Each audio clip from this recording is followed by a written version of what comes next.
दोस्तों कई सारे म्यूचुअल फंड्स ने इस साल यानी कि 2025 में लोगों को बड़ा ही खराब रिटर्न देने का काम किया है, यानी कि लोगों का बड़ा नुकसान करने का काम किया है। और इनमें से एक कैटेगरी है मिड कैप फंड्स का। कई सारे मिड कैप फंड्स ने भी बड़ा ही खराब रिटर्न इस साल देने का काम किया है, यानी कि बड़ा नुकसान करने का काम किया है। तो आज हम इस वीडियो में इसी के बारे में बात करेंगे, देखेंगे इस साल का टॉप 10 मिड कैप फंड्स जिसने लोगों को बड़ा ही खराब रिटर्न देने के साथ साथ बड़ा ही नुकसान करने का काम किया है। तो दोस्तों ये हमारे पास पूरा का पूरा लिस्ट यहाँ पे तैयार है, आप देख सकते हैं। ये मिड कैप फंड्स परफॉर्मेंस का पूरा लिस्ट है एज ऑन 7 नवंबर 2025।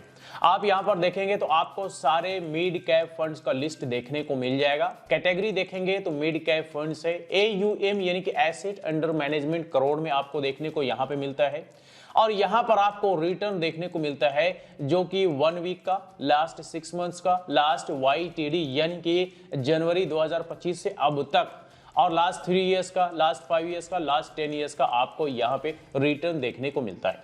तो चूंकि हमें इस साल का देखना है, 2025 का रिटर्न देखना है कि कौन कौन से मिड कैप फंड्स ने बड़ा ही खराब रिटर्न देने का काम किया है, तो हम इसके लिए YTD में फिल्टर अप्लाई करेंगे, यानी ईयर टू डेट, यानी कि जनवरी 2025 से अब तक का रिटर्न। तो हम ये YTD में फिल्टर अप्लाई करेंगे स्मॉलेस्ट टू लार्जेस्ट।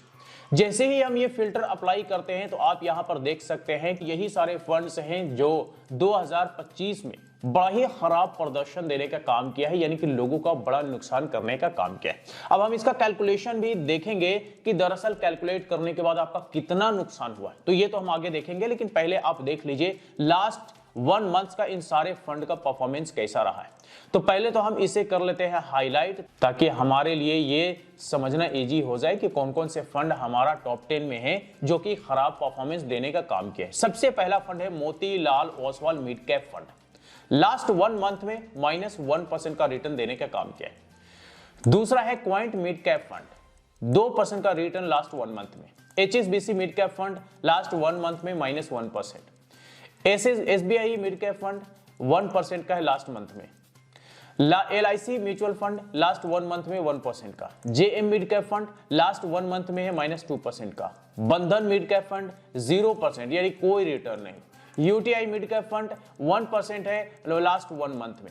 महिंद्रा बरू लाइफ अगर देखेंगे तो 1% है लास्ट 1 मंथ में। और फ्रैंकलिन इंडिया अगर आप देखेंगे तो 2% है लास्ट 1 मंथ में। लेकिन अगर आप 6 मंथ का देखेंगे तो 1 मंथ के मुकाबले एकदम अलग आपको रिटर्न देखने को मिलेगा। जैसे कि आप देख लीजिए मोतीलाल ओसवाल का 7% का रिटर्न है लास्ट 6 महीने में। क्वाइंट मिड कैप का अगर आप देखेंगे तो 1% का रिटर्न है लास्ट 6 मंथ्स में। SSBC का आप देखेंगे तो लास्ट 13% का रिटर्न है लास्ट 6 मंथ्स में। SBI मिड कैप को देखेंगे तो लास्ट 6 मंथ्स में 4% का रिटर्न है। LIC म्यूचुअल फंड को अगर आप देखेंगे तो 9% का लास्ट 6 मंथ्स में रिटर्न है, जो कि बढ़िया है। JM मिड कैप को देखेंगे तो 9% ये भी है लास्ट 6 मंथ्स में, बहुत बढ़िया है। और अगर आप बंधन मिड कैप फंड्स को देखेंगे तो 13% का रिटर्न है लास्ट 6 मंथ्स में, बहुत ही बेहतरीन रिटर्न है, छप्पर फाड़ रिटर्न कह सकते हैं इसको। UTI मिड कैप देखेंगे 10% का लास्ट 6 मंथ्स का रिटर्न है, ये भी बहुत बढ़िया रिटर्न है। महिंद्रा मनुलाइफ अगर आप देखेंगे तो 8% का, बहुत बढ़िया है। फ्रैंकलिन इंडिया अगर आप देखेंगे तो 8% का, ये भी बहुत बढ़िया है। लेकिन YTD देखेंगे यानी कि 2025 का सिर्फ रिटर्न देखेंगे, जनवरी 2025 से अब तक का रिटर्न आप देखेंगे तो फिर ये 6 महीने के मुकाबले एकदम उलट यहां पे हो जाता है, यानी कि निगेटिव में रिटर्न देखने को मिलता है। और या तो फिर 1%, 2%, 0% रिटर्न देखने को मिलता है, जो कि रिटर्न के नाम पे कुछ है ही नहीं। तो चलिए देख लेते हैं कि Motilal Oswal mid cap funds इस साल यानी कि 2025 में -8% का रिटर्न देने का काम किया है।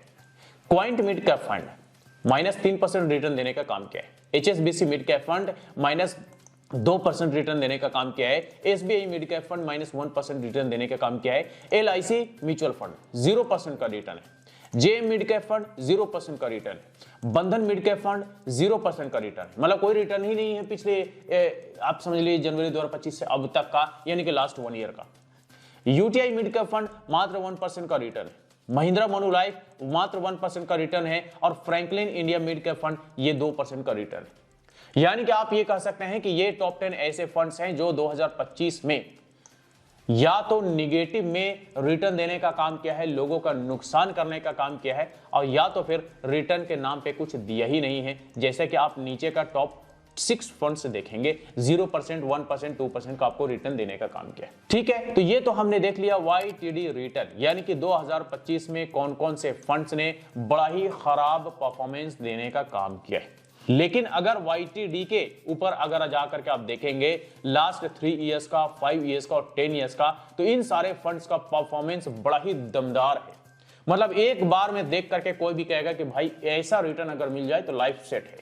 देख लीजिए लास्ट 3 इयर्स का Motilal Oswal mid cap fund, वही मोतीलाल ओसवाल जिसमें YTD में -8% है, लेकिन लास्ट 3 इयर्स का 26% है। बहुत ही बेहतरीन रिटर्न है, 26% का रिटर्न लास्ट 3 इयर्स का है।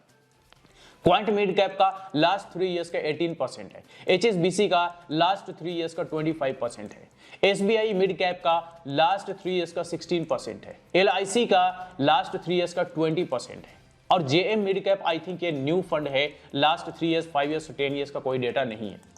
बंधन मिड कैप का देखेंगे लास्ट 3 इयर्स का 22% है। UTI मिड कैप का देखेंगे लास्ट 3 इयर्स का 17% है। महिंद्रा मनुलाइफ का देखेंगे लास्ट 3 इयर्स का 25% है। और फ्रैंकलिन इंडिया का अगर आप देखेंगे लास्ट 3 इयर्स का 22% है। यानी कि हम ये कह सकते हैं कि 17% से 16% से लेकर के आपको 26% के बीच लास्ट 3 इयर्स का रिटर्न इन सारे फंड्स में देखने को मिल रहा है, जो कि बड़ा ही बेहतरीन रिटर्न है। हर एक इन्वेस्टर चाहता है कि हमें कम से कम इतना रिटर्न मिल जाए। इतना रिटर्न मिल गया तो समझिए कि हमारा लाइफ सेट हो गया, बड़ा कॉर्पस आसानी से तैयार हो जाएगा अगर इस तरह का रिटर्न लास्ट 3 इयर्स में देखने को मिल जाएगा। लेकिन अगर लास्ट 5 इयर्स का भी आप देखेंगे तो भी आप हैरान रह जाएंगे, क्योंकि लास्ट 3 इयर्स का भी एकदम चौंकाने वाला रिटर्न है। देख लीजिए मोतीलाल ओसवाल 33% लास्ट 5 इयर्स में, quant mid cap 28% last 5 years में, HSBC लास्ट 5 इयर्स में 24%, SBI mid cap last 5 years में 25%, LIC लास्ट 5 इयर्स में 22%। और ये जो JM मिड कैप है और बंधन मिड कैप है, ये 5 साल से पुराना फंड नहीं है, इसलिए 5 साल का रिटर्न नहीं है। UTI मिड कैप देखेंगे 23% लास्ट 5 इयर्स में। महिंद्रा मनुलाइफ देखेंगे 29% लास्ट 5 इयर्स में। और अगर आप फ्रैंकलिन इंडिया मिड कैप देखेंगे तो 24% लास्ट 5 इयर्स में। यानी कि बड़ा ही बेहतरीन रिटर्न आपको पिछले 5 साल में भी रिटर्न इन सारे फंड्स में देखने को मिला है। छप्पर फाड़ रिटर्न हम इसे भी कह सकते हैं। अगर लास्ट 10 इयर्स का देखेंगे, लास्ट 10 इयर्स का भी बड़ा ही बेहतरीन परफॉर्मेंस है। कोई भी इन सारे रिटर्न को देख करके एकदम अट्रैक्ट हो जाएगा। लास्ट 10 इयर्स का मोतीलाल ओसवाल का देखेंगे 19%, क्वांट मिड कैप का देखेंगे 18%, HSBC का देखेंगे last 10 years 18%, SBI mid cap देखेंगे लास्ट 10 इयर्स में 16%, फिर आ जाइए UTI मिड कैप में देखेंगे लास्ट 10 इयर्स 16%, और फिर आप देखेंगे फ्रैंकलिन इंडिया आपको लास्ट 10 इयर्स में 17% का रिटर्न देने का काम किया है। बहुत ही बेहतरीन रिटर्न है, no doubt. Last 3 years, last 5 years, last 10 years का जो रिटर्न है, इसे देख करके कोई भी एक बार में इन सारे फंड्स को लोग कंसीडर कर सकता है। लेकिन कंसीडर करने के लिए सिर्फ और सिर्फ हिस्टोरिकल रिटर्न जरूरी नहीं होता। हिस्टोरिकल रिटर्न के अलावा भी और कई सारे पैरामीटर्स होते हैं जिसे ध्यान में रखना होता है, क्योंकि अगर सिर्फ हिस्टोरिकल डेटा को ध्यान में रखते हुए अगर फंड को पिक कर लिया गया तो फिर रिटर्न YTD जैसा ही देखने को मिल सकता है। ठीक है, तो इसलिए कोई ये नहीं बता सकता एग्जैक्टली कि कौन सा फंड फ्यूचर में कैसा परफॉर्मेंस देने वाला है। पास्ट में अच्छा होने के बाद भी हो सकता है कि फ्यूचर में उसका परफॉर्मेंस खराब हो जाए, जैसा कि आप यहां पे इन सारे मिड कैप फंड्स का देख सकते हैं कि पास्ट में परफॉर्मेंस तो बहुत ही बेहतरीन है। लास्ट 3 इयर्स, 5 इयर्स, 10 इयर्स में बहुत ही दमदार परफॉर्मेंस है, लेकिन 2025 का परफॉर्मेंस देख करके आपको लगेगा कि ये तो बड़ा ही बेकार परफॉर्मेंस देने का इन सारे फंड्स ने काम किया है। अब चलिए देखते हैं कि आपका दरअसल कितना नुकसान होता है। कैलकुलेशन देखते हैं। तो कैलकुलेशन देखने के लिए हम ये सारे अननेसेसरी कॉलम को हाइड कर देंगे और सिर्फ YTD वाले कॉलम को हम अपने सामने रखेंगे। ये हमने हाइड कर दिया है। ये हमारा कैलकुलेटर कह लीजिए है रेडी, और ये हमारा टॉप 10 फंड्स है जिसने 2025 में अच्छा परफॉर्मेंस देने का काम नहीं किया है। तो अब आप यहां पर देख लीजिए, हमने 1 लाख रुपए का एग्जाम्पल के तौर पे एक इन्वेस्टमेंट अमाउंट ले लिया है। 1 लाख रुपए का एग्जाम्पल के तौर पे हमने इन्वेस्टमेंट अमाउंट लिया है कि इन सारे फंड्स में जनवरी 2025 में हमने 1-1 लाख रुपए का इन्वेस्टमेंट किया। अब जिस किसी ने भी किया, चाहे हमने किया या आपने किया, जिसने भी किया 1 लाख रुपए का जनवरी 2025 में इन सारे फंड्स में इन्वेस्टमेंट किया। अब ये जो माइनस में रिटर्न है, हम इस रिटर्न को लॉस वाले कॉलम में हम फिल करते जाएंगे, हमारा रिटर्न निकल करके आता जाएगा और टोटल हमारा फंड कितना बनता है आज के डेट में, ये हमारा टोटल फंड यहां पे दिखेगा। तो चलिए सबसे पहले हम देखते हैं Motilal Oswal mid cap fund का -8% है, तो हम यहां पे -8% जैसे ही मेंशन करेंगे, -8,000 रुपया हमारा नुकसान यानी कि लॉस निकल करके आ गया, रिटर्न निकल करके आ गया। आज के डेट में हमारा टोटल कॉर्पस कितना बचा, 92,000 रुपीज, यानी कि 1 लाख रुपए से घट के 92,000 रुपए हमारे फंड आज के डेट में हो गया है। अब आ जाइए क्वाइंट मिड कैप, -3% है, -3% जैसे ही हम यहां पे इंटर करेंगे, यहां पे हमारा रिटर्न -3,000 रुपए यानी कि 97,000 रुपए हमारा टोटल फंड आज के डेट में बचता है। फिर आ जाइए HSBC, -2% है, -2 जैसे ही इंटर करेंगे, रिटर्न हमारा -2,000 रुपए निकल करके आ गया, यानी कि आज के डेट में 98,000 रुपए का हमारा फंड बचा है। फिर आगे आ जाइए HSBC मिड कैप, -1% है, जैसे ही -1% इंटर करेंगे, रिटर्न हमारा -1,000 रुपए निकल करके आ गया, यानी कि 99,000 रुपए का हमारा फंड आज के डेट में बचता है। और फिर ये तीनों फंड्स जो है LIC, JM और बंधन, ये तीनों का 0% है। 0% का मतलब कि हमने जितना इन्वेस्टमेंट किया उतना ही फंड आज के डेट में हमारा बचा हुआ है, कोई फायदा कोई नुकसान नहीं हुआ। अब आ जाइए नीचे, 1% का रिटर्न देखने को मिला है UTI मिड कैप फंड में, तो यहां पे 1% जैसे ही इंटर करेंगे 1,000 रुपए हमारे रिटर्न देखने को मिलता है, 1,01,000 रुपए टोटल हमारा कॉर्पस बन जाता है। महिंद्रा मनुलाइफ भी 1% का रिटर्न देने का काम किया है, YTD में 1,000 रुपए का प्रॉफिट बना है, रिटर्न बना है, 1,01,000 रुपए हमारा टोटल कॉर्पस यहां पे बच गया है। अब आप फ्रैंकलिन इंडिया मिड कैप देखेंगे, 2% का प्रॉफिट देने का काम किया है YTD में, यानी कि 2,000 रुपया रिटर्न यहां पे बना है, 1,02,000 रुपए टोटल हमारा यहां पे कॉर्पस बन गया। ठीक है, तो ये हम यहां पे देख सकते हैं कि इन्वेस्टमेंट तो ये सोच करके किया गया कि भाई इन सारे फंड्स का हिस्टोरिकल रिटर्न बड़ा ही बेहतरीन है, दमदार है, इन्वेस्टमेंट फटाफट कर देते हैं, हमें बढ़िया रिटर्न देखने को मिल सकता है जैसा कि पास्ट रिकॉर्ड है।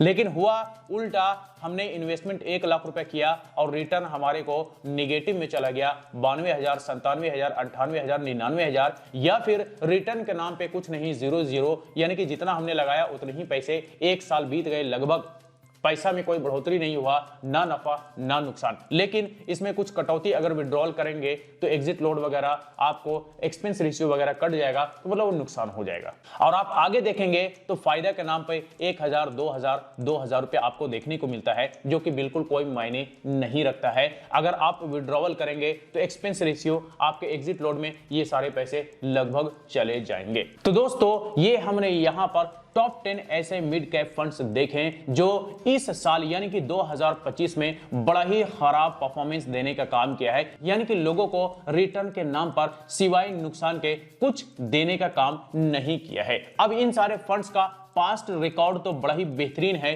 हिस्टोरिकल रिटर्न बहुत ही दमदार है, बावजूद इसके इस तरह का रिटर्न 2025 में देने का काम किया है। तो इसीलिए फंड को पिक करने के लिए सिर्फ और सिर्फ हिस्टोरिकल डेटा देखना ही काफी नहीं होता, इसके अलावा भी कुछ पैरामीटर्स होते हैं, उन्हें भी ध्यान में रखना होता है। क्योंकि अगर आप सिर्फ और सिर्फ हिस्टोरिकल रिटर्न देख करके इन्वेस्टमेंट करेंगे तो रिजल्ट कुछ इसी प्रकार से आएगा कि हिस्टोरिकली तो बड़ा ही बेहतरीन दमदार रिटर्न देखने को मिला, लेकिन हमने इन्वेस्टमेंट जब कर दिया तो उसमें रिटर्न के नाम पर आपका सिर्फ और सिर्फ नुकसान इसी तरह से देखने को मिल सकता है। तो इसीलिए जब भी फंड पिक करें बड़े ही ध्यान से, सावधानी से, सारे पैरामीटर्स को ध्यान में रखते हुए फंड को पिक करें, ताकि आपका किसी भी तरह से कोई नुकसान ना हो सके। तो चलिए, आज तक ले इतना ही। इससे रिलेटेड अगर फिर भी कोई सवाल हो, क्वेरी हो, तो आप हमें कमेंट करके पूछ सकते हैं। फिर मुलाकात होती है किसी नई वीडियो के साथ, तब तक के लिए बाय बाय।